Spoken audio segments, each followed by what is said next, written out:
खबर भिंड जिले से आ रही है, जहां यूपीएससी की इंजीनियर इंडियन इंजीनियरिंग सर्विसेज में भिंड की दीपांशु शुक्ला का चयन हुआ है।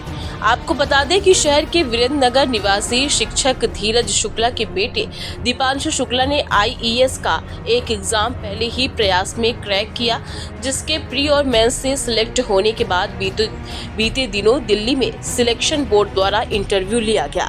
संघ लोक सेवा आयोग की चेयरपर्सन प्रीति सौडान सहित 4 विषय विशेषज्ञों ने दीपांशु से उनकी हॉबी और एनर्जी सेविंग के क्षेत्र में क्या-क्या नए प्रयोग हो सकते हैं, इसको लेकर सवाल पूछे। कुल मिलाकर लगभग 50 सवाल पूछे गए। दीपांशु की सफलता को लेकर परिजनों में हर्ष व्याप्त है। शहर के तमाम गणमान्य नागरिकों ने युवा दीपांशु को देश की इंजीनियरिंग सर्विसेज में चयन होने पर हर्ष व्यक्त किया एवं सभी शुभचिंतकों ने शुक्ला परिवार को शुभकामनाएं प्रेषित की हैं। भिंड जिले से चैनल हेड मुकेश मिश्रा की खास प्रस्तुति। नमस्कार, आप देख रहे हैं इंडिया फास्ट 24।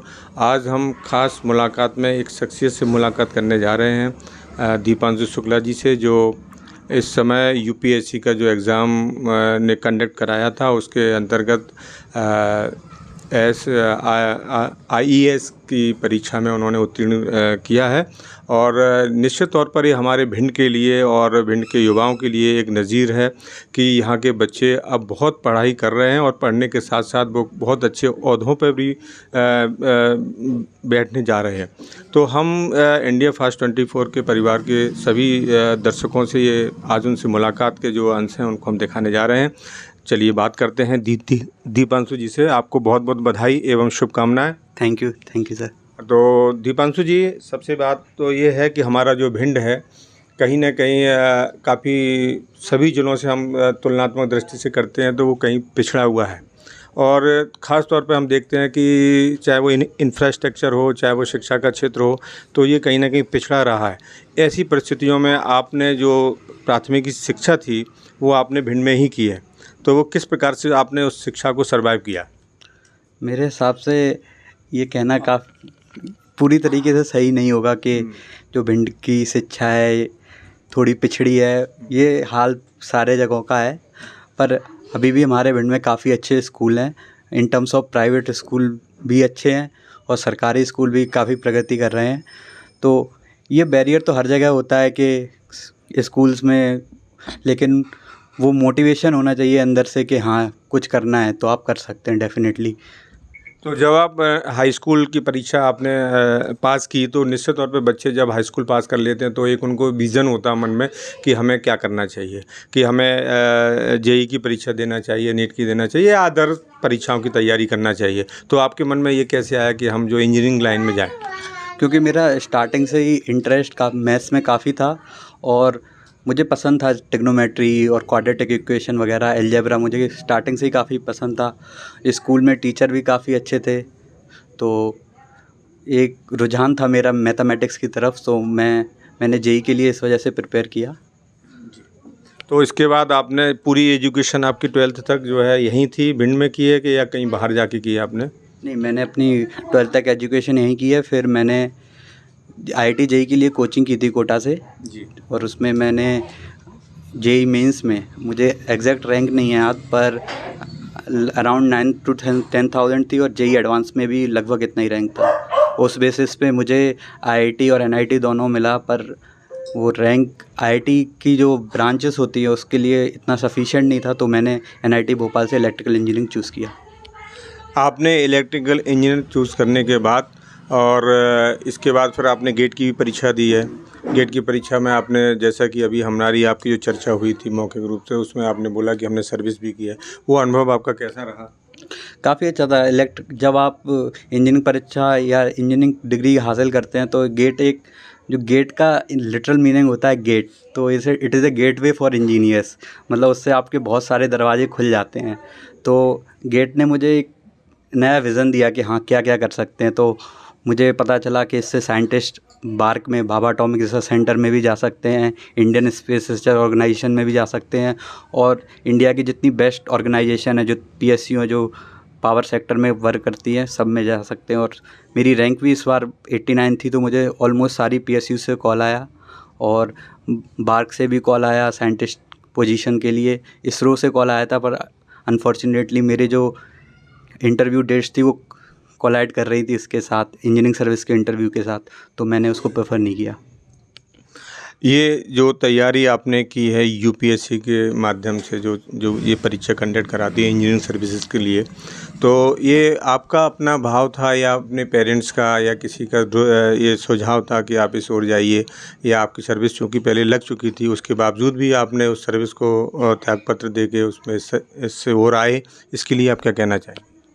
मेरा पहले से ही एक वो सेंस ऑफ अंडरस्टैंडिंग बोलते हैं कि जब अपन इतने छोटे शहर से आते हैं तो एक जो सर्विसेज को या फिर प्राइवेट सर्विसेज को ऐसे नहीं देखा जाता कि हाँ काफ़ी अच्छी है। एक टैबू रहता है भिंड जैसे शहर में कि क्या करते हो, अगर तुमने कुछ अच्छा किया, थोड़ा बहुत भी अचीव कर लिया तो लोग और पूछते हैं अच्छा अब क्या कर रहे हो। तो एक था कहीं ना कहीं घर वालों से भी थोड़ा मोटिवेशन मिलता था कि कोई अच्छी सर्विस में जाना है।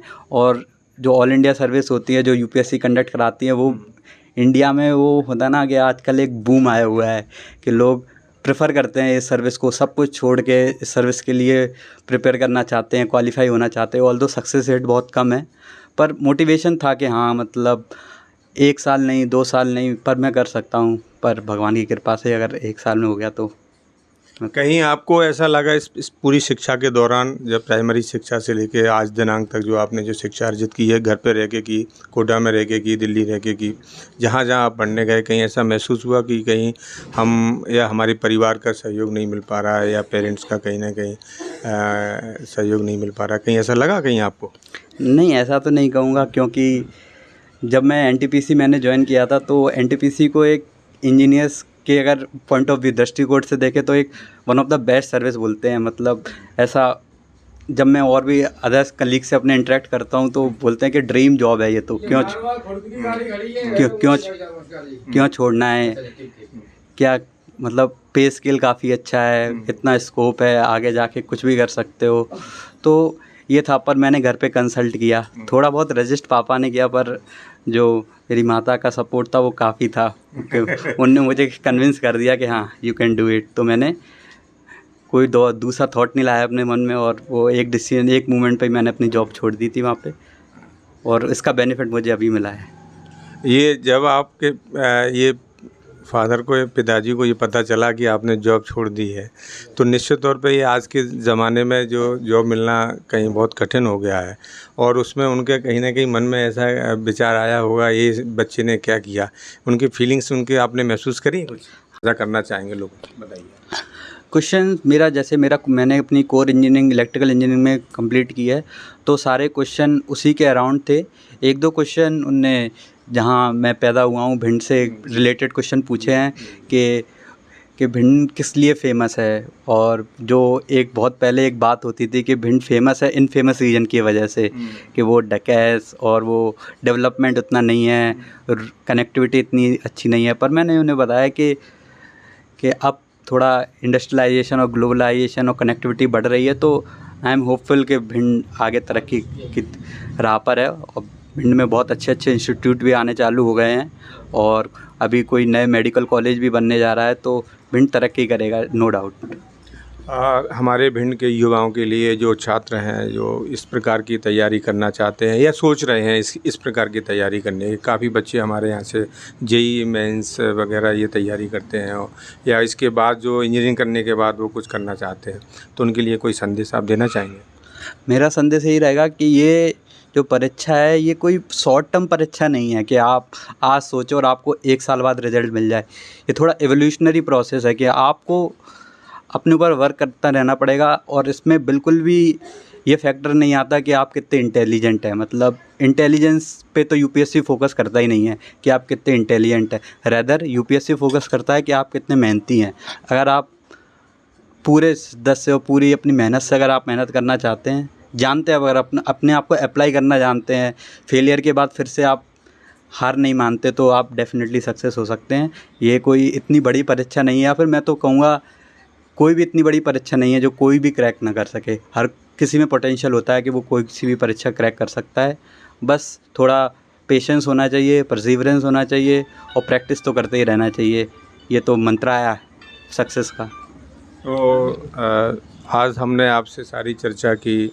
इन सारी चर्चाओं के बाद हम आपकी उज्जवल भविष्य की कामना करते हैं और हमारा इंडिया फर्स्ट 24 परिवार आपके उज्जवल भविष्य की कामना करता है और ईश्वर से प्रार्थना करते हैं कि आप और इसी प्रकार से तरक्की करते रहें और ऊंचाइयों पर पहुंचें। Thank you.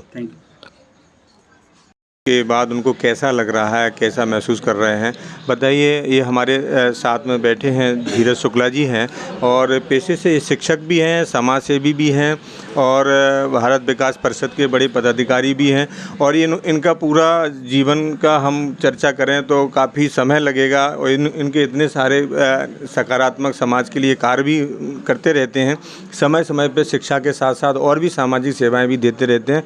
तो हम धीरज शुक्ला जी से भी बात करना चाहेंगे। शुक्ला जी, बताइए, आपके बच्चे ने इतनी बड़ी उपलब्धि हासिल की है तो आप क्या कहना चाहेंगे? इसके लिए हम बच्चे को बधाई देना चाहेंगे कि मुझे इतना उम्मीद नहीं था कि मेरा बच्चा मेरा NTPC में जब जॉब लगा था तो NTPC में अच्छा जॉब था। मैं पहली बार हवाई जहाज में बैठा और मेरी धर्मपत्नी भी बैठी तो बैठा के ले गया। वहाँ से फ़ोन आ रहे थे बिल्कुल जगह जगह। तब उसने प्लान किया कि पापा मैं इसको छोड़ रहा हूँ। तो मुझे अंदर से डरा मैं, हमने क्यों छोड़ रहे हो, 1 लाख रुपए सैलरी मिलती है, बढ़िया बंगला मिला, इन्हें इनोवा गाड़ी मिली, गार्ड मिला, सब बढ़िया अच्छा सर्विस है। भुवनेश्वर में दर्शन कराए, फिर इनका फ़ोन आया पापा हम रिजाइन दे रहे हैं। तो एकदम तो हमारे पैरों से ज़मीन सरक गई। फिर हमने घर पे चर्चा की, हमने रिजाइन कौन दे रहे हैं। बोले पापा मुझे नहीं करना।